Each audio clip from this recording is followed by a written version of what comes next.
खबरों में बढ़ते आगे खबर बीजापुर से, जहां सुरक्षा बलों के हाथ बड़ी कामयाबी लगी। जिले में 51 नक्सलियों ने सरेंडर किया है। मुख्यधारा में वापस लौटे 51 नक्सली। सरेंडर नक्सलियों में 9 महिलाएं भी शामिल हैं। सरेंडर नक्सलियों पर 66 लाख का इनाम था। तो जिले में 51 नक्सलियों ने सरेंडर किया है बीजापुर में, जहां सुरक्षा बलों के हाथ बड़ी कामयाबी। 51 नक्सली जिन्होंने सरेंडर किया है, जिसमें 9 महिलाएं भी शामिल हैं। मुख्यधारा में वापस लौटे हैं 51 नक्सली। सरेंडर करने वाले नक्सलियों में 9 महिलाएं भी शामिल हैं। सरेंडर नक्सलियों पर 66 लाख का इनाम था। तो लगातार जो नक्सली हैं बड़ी संख्या में सरेंडर कर रहे हैं। जो टॉप लीडर्स हैं वो सरेंडर कर रहे हैं, जिससे साफ है कि जो नक्सली हैं वो वापस मुख्यधारा में बड़ी संख्या में वापस लौट रहे हैं। और जो नक्सली सरेंडर नहीं कर रहे हैं वो बड़े ऑपरेशंस में मार गिराए जा रहे हैं।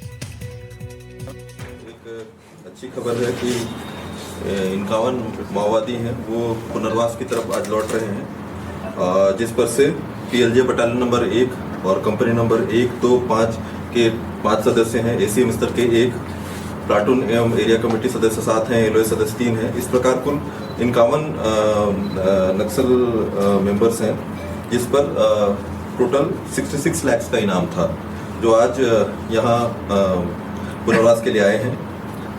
अगर बीजापुर की बात करें तो वर्ष 2025 में अभी तक 461 माओवादी मुख्यधारा में शामिल हुए हैं। इसी प्रकार 138 माओवादी मारे गए हैं और 485 माओवादी गिरफ्तार हुए हैं। और अगर 2024 से हम बात करें तो लगभग 650 माओवादी मुख्यधारा में शामिल हुए हैं। इसी प्रकार 196 माओवादी मारे गए हैं और 986 माओवादी को गिरफ्तार करने में सफलता मिली है। तो इसमें मुख्यतः जो एंटी नक्सल ऑपरेशंस हो रहा है और जो सरकार की जो नीतियां हैं, जो डेवलपमेंटल की नीतियां हैं और जो पुनर्वास की नीति है, उससे प्रभावित होकर ये माओवादी आज पुनर्वास में शामिल हुए हैं। मैं आगे की ब्रीफिंग के लिए DIG रेंज बीजापुर से अनुरोध करता हूं।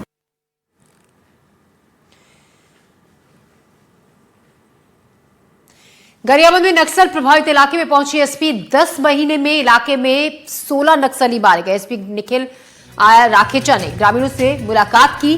ग्रामीणों से बिजली, पानी, स्कूल के मुद्दों पर बातचीत की, समस्याओं को सुना और जल्द ही समस्याओं के निराकरण का भरोसा गांववासियों को दिया। निःशुल्क कैंप लगाकर दवाई वितरण भी किया गया। पुलिसिंग कार्यक्रम में ग्रामीणों को कपड़े बांटे गए, बच्चों को स्कूल बैग और चॉकलेट बांटी गई।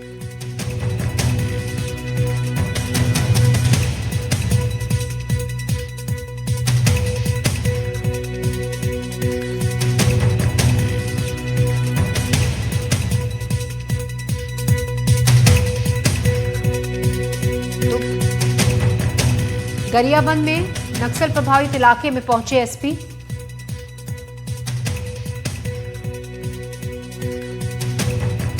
दस महीने में इलाके में मारे गए हैं 16 नक्सली। SP निखिल राखेचा ने ग्रामीणों से गरियाबंद में जाकर जो लोग हैं वहां पर उनसे बातचीत की, बच्चों से बातचीत की, ग्रामीणों की समस्याओं के बारे में जाना, इलाके में बिजली, पानी, स्कूल के मुद्दों पर बातचीत की, उनकी समस्याओं के जल्द समाधान का भरोसा भी दिया गया। पुलिसिंग कार्यक्रम में ग्रामीणों को कपड़े बांटे गए, बच्चों को स्कूल बैग और चॉकलेट बांटे गए। इसी खबर पर ज्यादा जानकारी के साथ नीरज, हमारे संवाददाता नीरज तिवारी हमारे साथ जुड़ रहे हैं। नीरज, लगातार बड़े पैमाने पर जो नक्सली हैं वो सरेंडर कर रहे हैं और या फिर बड़े ऑपरेशंस में नक्सली मार गिराए जा रहे हैं। वहीं दूसरी तरफ अब हम उन इलाकों की तस्वीर देख रहे हैं जहां पर बहुत ज्यादा कभी नक्सली सक्रिय रहा करते थे, जो गांव के गांव खाली हो गए थे। अब धीरे धीरे वहां पर तस्वीर बदल रही है और उसी क्रम का यह हिस्सा है कि गरियाबंद में SP पहुंचे, गांव वालों से बातचीत की और उनकी समस्याओं को सुना। देखिए ज्योति, आपको अगर बात करें पूरे छत्तीसगढ़ की, तो छत्तीसगढ़ में बस्तर और गरियाबंद का इलाका खासतौर पे नक्सल प्रभावित इलाकों में से एक माना जाता था। मोला मानपुर, जो कि महाराष्ट्र गढ़चिरौली से राजनांदगांव के एरिया से लगा हुआ है, उस इलाके में माओवादियों की दहशत थी।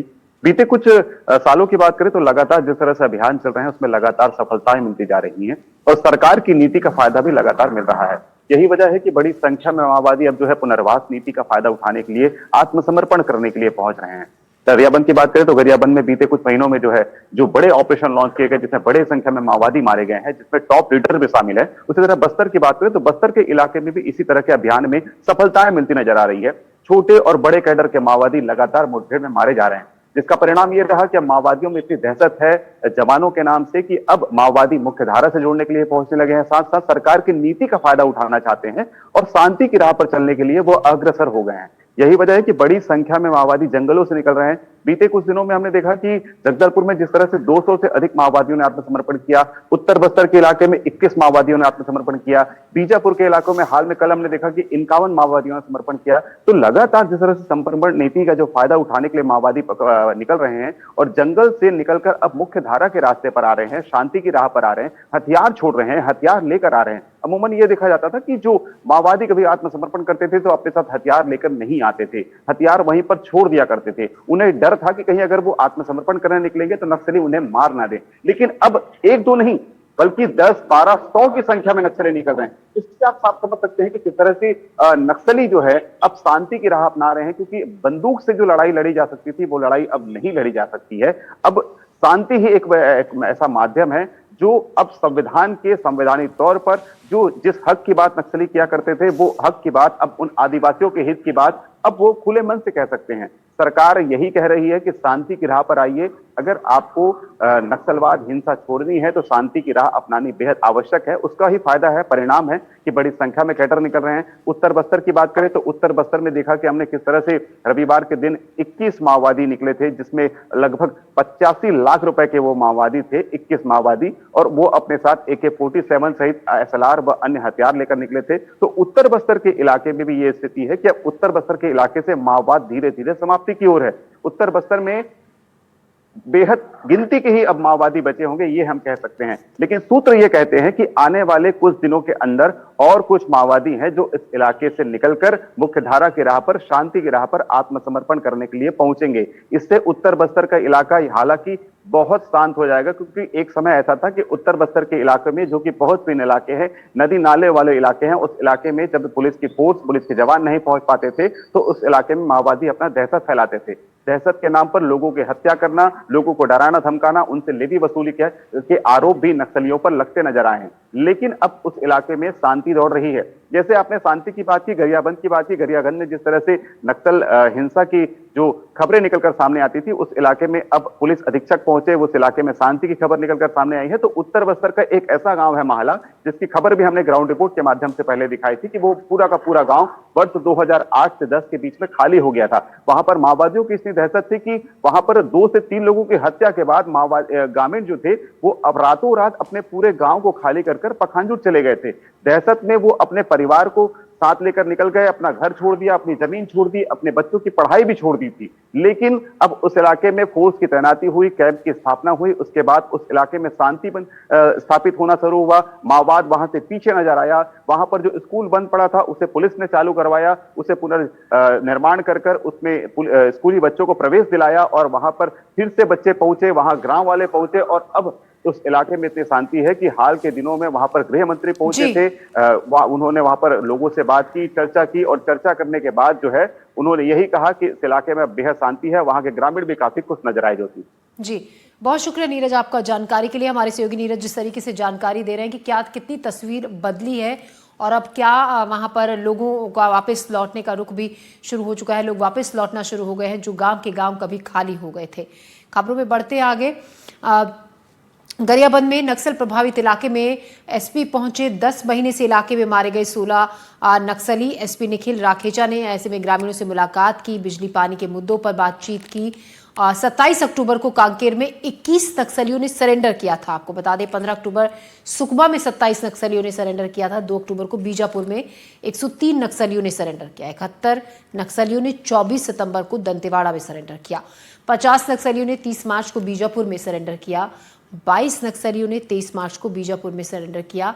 86 नक्सलियों ने 5 अप्रैल को तेलंगाना में सरेंडर किया था और 23 नक्सलियों ने 12 जुलाई को सुकमा में सरेंडर किया। देवजी, पापाराव, हिडमा और गणेश उइके, सब पर 1 करोड़ रुपए का इनाम। इन चेहरों को हराए बगैर मिशन 2026 मुश्किल है। रेड कॉरिडोर का अहम हिस्सा बस्तर। बस्तर में नक्सलियों के 2 घर, उत्तर सब जोनल ब्यूरो जिसमें शामिल है नॉर्थ बस्तर डिवीजन, पूर्वी बस्तर, गढ़चिरौली, मार्ड डिवीजन जैसे इलाके। यहाँ के ज्यादातर नक्सलियों ने हथियार छोड़ रहे हैं, गिरफ्तार हुए या मारे गए। दूसरा साउथ सब जोनल ब्यूरो, जिसमें पश्चिम बस्तर डिवीजन, दक्षिण बस्तर डिवीजन, दरभा इलाका है, जहां देवजी, पापाराव, हिडमा जैसे खूंखार नक्सली बचे हैं। इनके साथ 300 से ज्यादा गुरिल्ला हैं, जिनको हटाए बगैर टारगेट 2026 मुश्किल होगा। हालांकि पुलिस का कहना है नक्सली हथियार डाले तो ठीक, नहीं तो उन्हें मार गिराया जाएगा। दंडकारण में इलाका में जो DAKMS होते हैं, CLM होते हैं और KMS होते हैं, इस प्रकार के जनता सरकार का मिलिशिया कैडेट्स वो भी कुछ संख्या में है। लेकिन जो सबसे ज्यादा जो फुल टाइम जो पार्टी वर्कर्स है, जिनके एक आंकलन मोटा 300 प्लस है, वो यदि सामने आ जाएगा और अन्य जो इतना भी और शेष माओवादी कैडेट्स वो भी आ जाएगा, एक अच्छा स्वरूप हमारे सामने ले सकता है। यदि कोई समय रहते हुए नहीं आएगा, फिर हमारा अभी भी ऑपरेशन जो कमिटमेंट है, हमारा ऑपरेशन जो प्रिपेयरनेस है अभी भी तैयार है और लगातार ऑपरेशन जारी भी है। और आमने सामने जो जंगल में यदि कोई लड़ाई होगा उसमें हमारा जवान मुंहतोड़ जवाब देगा। 2025 में नक्सलियों का सबसे बड़ा सरेंडर हुआ 17 अक्टूबर को दंडकारण्य स्पेशल जोनल कमेटी के उत्तर सब जोनल ब्यूरो के 210 माओवादियों ने 175 हथियारों सहित आत्मसमर्पण किया, जिसमें central zonal committee member Rupesh भी शामिल था। जानकार कहते हैं 2 दशकों की थकान और टूटते भ्रम ने नक्सली ढांचे में विद्रोह के भीतर विद्रोह पैदा किया। 2001 से 2025 तक 7,826 नक्सलियों ने हथियार छोड़े, जिसमें सबसे बड़ी लहर आई 2025 में ही, जब 1,319 नक्सलियों ने आत्मसमर्पण किया। उससे पहले 2016 में 1,208 नक्सलियों ने आत्मसमर्पण किया था। लेकिन इस आत्मसमर्पण के बाद नक्सल लीडर अभय ने कुछ दिनों पहले पर्चा जारी कर आत्मसमर्पण करने वाले नक्सलियों को गद्दार बताया। जवाब में सेंट्रल कमेटी मेंबर रूपेश ने कहा सरेंडर पूरी प्रक्रिया के तहत हुआ है। दावा किया कि खुद पार्टी महासचिव बसवाराजू ने उसे संघर्ष विराम की प्रक्रिया में शामिल होने के लिए कहा था। उनका स्पष्ट राय है कि अभी परिस्थितियां प्रतिकूल है। आज हम सशस्त्र संघर्ष को विराम देते हुए सरकार के साथ बातचीत करके सशस्त्र संघर्ष विराम देते हुए हम आगे का हमारा भविष्य के बारे में सोचना चाहिए। लेकिन साथ में यह भी मैं स्पष्टता देना चाहता हूं कि इस निर्णय को, दादा का निर्णय है ये, हम सहमत हो गया, जो मौजूद वहाँ है हम सहमत हो गया। पुलिस प्रशासन के सामने अब एक बड़ी चुनौती है। सवाल उठता है इन 4 चेहरों के रहते अभय की धमकी के मद्देनजर सरेंडर कर चुके नक्सली जब अपने गांव जाएंगे तो क्या सुरक्षित रहेंगे? स्पॉट जारी किया गया, इन सब विषय को हम समीक्षा कर रहे हैं। लेकिन जितना जो कैडर्स है हमारा ऊपर विश्वास करके, शासन के ऊपर भरोसा करके समाज की मुख्यधारा में शामिल होने के लिए आगे है, उनकी सुरक्षा, उनकी जो भविष्य के निर्माण हमारा जिम्मेदारी है। उसी जिम्मेदारी के तहत शासन की निर्देशानुसार सभी प्रकार का सुरक्षा इंतजाम भी की जा रही है। उनके एक सामान्य जीवन जीने के लिए जो भी आवश्यक आर्थिक सहायता से लेकर अन्य प्रकार का जो असिस्टेंस है उनको दिया जाएगी और उसी हिसाब से सभी कार्रवाई भी प्रगति पर है। छत्तीसगढ़ अपनी स्थापना के 25 साल मना रहा है, लेकिन इन 25 सालों में नक्सलियों के साथ सुरक्षा बलों की 3,404 मुठभेड़ हुई, जिसमें 1,541 नक्सली मारे गए तो 1,315 जवान भी शहीद हुए और 1,817 आम निर्दोष नागरिकों को भी जान गंवानी पड़ी। 7,826 नक्सलियों ने आत्मसमर्पण किया, 13,416 गिरफ्तार हुए। जब केंद्रीय गृह मंत्री अमित शाह ने देश से 31 मार्च 2026 तक नक्सलवाद को पूरी तरह खत्म करने की समय सीमा तय की है, लेकिन 2 दशक से अधिक चले संघर्ष ने सिर्फ नक्सलियों और सुरक्षा बलों को नहीं बल्कि जंगल, गांव और उम्मीदों को भी निगल लिया है। नक्सल आंदोलन जो कभी विचारधारा के नाम पर शुरू हुआ, अब भय, आतंक और प्रतिशोध का व्यापार बन चुका है। हर गोली की गूंज किसी गांव में बच्चे की चीख बनकर लौटती है। हर एनकाउंटर किसी परिवार के आंखों में अधूरे सपने की तरह बस जाता है। और इसे ख़त्म करने के लिए ज़रूरी है कि उत्तर के बाद अब दक्षिण बस्तर डिवीज़न के गुरिल्ला भी हथियार छोड़ें, आत्मसमर्पण करें। बस्तर से अपने सहयोगी विकास और अभिषेक के साथ अनुराग द्वारी, NDTV।